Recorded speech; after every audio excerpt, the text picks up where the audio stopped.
Hello friends, మనం ఇప్పుడు నిజామాబాద్ జిల్లా మామిడిపల్లి గ్రామంలోని అపురూప వెంకటేశ్వర స్వామి ఆలయాన్ని దర్శించుకుందాం. ఇది చాలా అద్భుతమైన ఆలయం. కొన్ని ఎకరాల్లో, సుమారు 6 ఎకరాల్లో ఇది విస్తరించి ఉంది. ఈ ఆలయాన్ని ఒక ఎన్ఆర్ఐ తన సొంత డబ్బులతో నిర్మించారు. చూడండి ఎంత అద్భుతంగా ఉందో ఆలయం.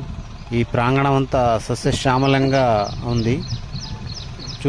ఎటు చూసిన పూల చెట్లు, పూల వనంతో, అద్భుతమైన పార్కింగ్తో. చూడండి గార్డెనింగ్ ఎంత బాగుందో ఆలయంలోని ప్రాంగణంలో. ఈ ఆలయం కూడా అద్భుతంగా ఉంది, ప్రశాంతంగా ఉంది. వెళ్ళి దర్శించుకుంటే, ఇక్కడికి వస్తే శనివారం రోజున ఇక్కడికి వచ్చి దర్శించుకుంటే కోరిన కోరికలు నెరవేరుతాయంట. మీరు రండి. మరి ఇది ఆన్ ద వేలో ఉంది, మెయిన్ రోడ్డుకే ఉంది. మీరు ఎప్పుడైనా నిజామాబాద్ టు ఆర్మూర్ వెళ్ళే మార్గంలో, ఆర్మూర్ టు నిజామాబాద్ వెళ్ళే మార్గంలో ఉంటుంది. ఇది కనిపిస్తుంది దారిలో.